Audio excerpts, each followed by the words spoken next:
नमो भगवते तस्मै कृष्णायाद्भुतकर्मणे रूपनाम विविधेन जगत्कीर्तियो यतः सच्चिदानन्दरूपाय विश्वोत्पत्त्यादिहेतवे तापत्रय विनाशाय श्रीकृष्णाय वयं नमः। श्रीमद्भागवत महापुराण तृतीय स्कंध 10वां अध्याय। 10 प्रकार की सृष्टि का वर्णन। विदुर जी ने कहा, मुनिवर, भगवान नारायण के अंतर ध्यान हो जाने पर संपूर्ण लोकों के पितामह ब्रह्मा जी ने अपने देह और मन से कितने प्रकार की सृष्टि उत्पन्न की। भगवान, इनके सिवा मैंने आपसे और जो जो बातें पूछी हैं उन सबका भी क्रमशः वर्णन कीजिए और मेरे सब संशयों को दूर कीजिए, क्योंकि आप सभी बहुज्ञों में श्रेष्ठ हैं।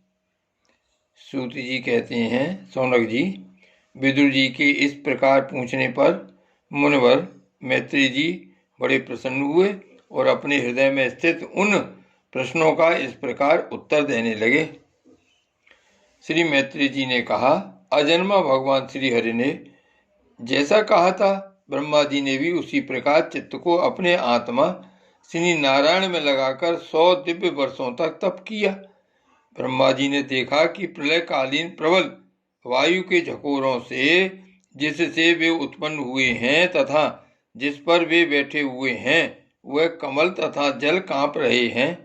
प्रबल तपस्या एवं हृदय में स्थित आत्मज्ञान से उनका विज्ञान बल बढ़ गया और उन्होंने जल के साथ वायु को पी लिया। फिर जिस पर स्वयं बैठे हुए थे उस आकाश व्यापी कमल को देखकर उन्होंने विचार किया कि पूर्व कल्प में लीन हुए लोकों को मैं इसी से रचूंगा। तब भगवान के द्वारा सृष्टि कार्य में नियुक्त ब्रह्मा जी ने उस कमल को उसमें प्रवेश किया और उस एक के ही भूः भुवः स्वः ये 3 भाग किए। यद्यपि वह कमल इतना बड़ा था कि उसके 14 भुवन या इससे भी अधिक लोकों के रूप में विभाग किए जा सकते थे।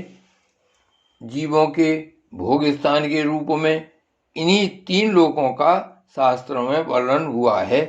जो निष्काम कर्म करने वाले हैं उन्हें मह, तप, जनः और सत्यलोक रूप ब्रह्मलोक की प्राप्ति होती है।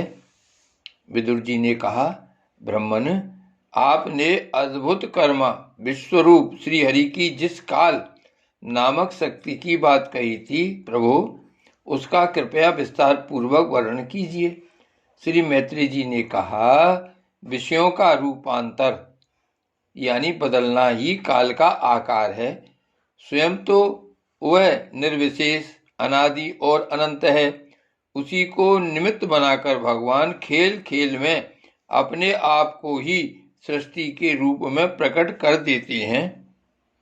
पहले यह सारा विश्व भगवान की माया से लीन होकर ब्रह्म रूप से स्थित था। उसी को अव्यक्त मूर्ति काल के द्वारा भगवान ने पुनः पृथक रूप से प्रकट किया। यह जगत जैसा अब है वैसा ही पहले था और भविष्य में भी वैसा ही रहेगा। इसकी सृष्टि 9 प्रकार की होती है तथा प्राकृत वैकृत भेद से एक 10वीं सृष्टि और भी है और इसका प्रलय काल द्रव्य तथा गुणों के द्वारा 3 प्रकार से होता है। अब पहले मैं 10 प्रकार की सृष्टि का वर्णन करता हूँ। पहली सृष्टि मैं तत्व की है। भगवान की प्रेरणा से सत्वादि गुणों में विषमता होना ही इसका स्वरूप है। दूसरी सृष्टि अहंकार की है, जिससे पृथ्वी आदि पंचभूत एवं ज्ञानेन्द्रिय और कर्मेंद्रियों की उत्पत्ति होती है। तीसरी सृष्टि भूत सर्ग है, जिसमें पंच महाभूतों को उत्पन्न करने वाला तन्मात्र वर्ग रहता है। चौथी सृष्टि इंद्रियों की है। यह ज्ञान और क्रिया शक्ति से संपन्न होती है। पांचवी सृष्टि सात्विक अहंकार से उत्पन्न हुए इंद्रियाधिष्ठाता देवताओं की है। मन भी इसी सृष्टि के अंतर्गत है। छठी सृष्टि अविद्या की है। इसमें तामिस्त्र अंधतामिस्त्र तम मोह और महामोह ये 5 गांठें हैं।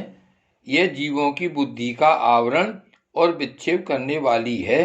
ये 6 प्राकृत सृष्टियां हैं। अब वैकृत सृष्टियों का भी विवरण सुनो।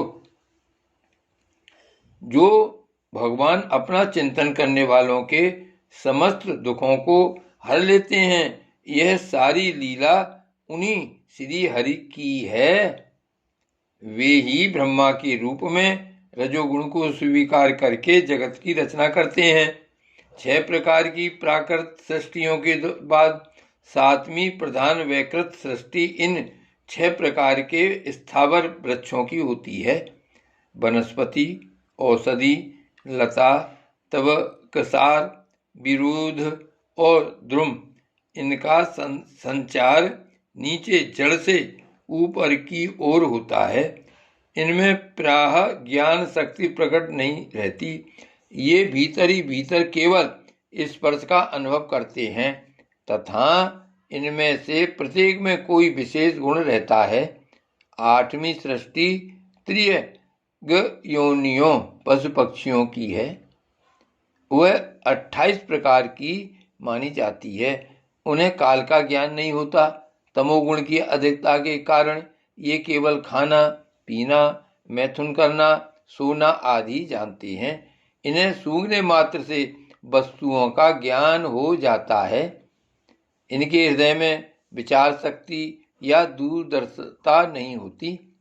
साधु श्रेष्ठ, इन त्रियकों में गौ, बकरा, भैंसा, कृष्ण मृग, सुअर, नीलगाय, रुरु नाम का मृग, भेड़ और ऊंट, ये सब 2 खुरों वाले पशु कहलाते हैं। गधा, घोड़ा, खच्चर, गौरमृग, सरफ और चमरी, ये 1 खुर वाले हैं। अब 5 नख वाले पशु पक्षियों के नाम सुनो। कुत्ता, गीदड़, भेड़िया, बाघ, बिलाव, खरगोश, शाही, सिंह, बंदर, हाथी, कछुआ, गोह और मगर आदि पशु हैं। कंक, बगुला, गिद्ध, बटेर, बाज, भास, भल्लुक, मोर, हंस, सारस, चकवा, कौवा और उल्लू आदि उड़ने वाले जीव पक्षी कहलाते हैं। विदुर जी, नवी सृष्टि मनुष्यों की है। यह एक ही प्रकार की है। इसके आहार का प्रवाह ऊपर मुंह से नीचे की ओर होता है। मनुष्य रजोगुण प्रधान, कर्म परायण और दुख रूप विषयों में ही सुख मानने वाले होते हैं।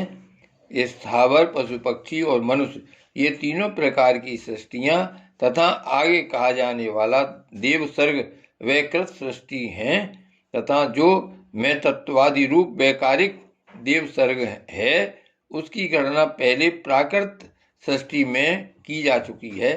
इनके अतिरिक्त सनत कुमार आदि ऋषियों का जो कौमार सर्ग है वह प्राकृत वैकृत दोनों प्रकार का है। देवता, पितर, असुर, गंधर्व, अप्सरा, यक्ष, राक्षस, सिद्धचारण, विद्याधर, भूत, प्रेत, पिशाच और किन्नर, किम पुरुष, अश्वमुख आदि भेद से देव सृष्टि 8 प्रकार की है। विदुर जी, इस प्रकार जगतकर्ता श्री ब्रह्मा जी की रची हुई यह 10 प्रकार की सृष्टि मैंने तुमसे कही।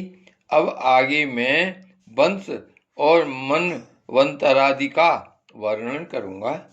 इस प्रकार सृष्टि करने वाले सत्य संकल्प भगवान हरि ही ब्रह्मा के रूप से प्रत्येक कल्प के आदि में रजोगुण से व्याप्त होकर स्वयं ही जगत के रूप में अपनी ही रचना करते हैं।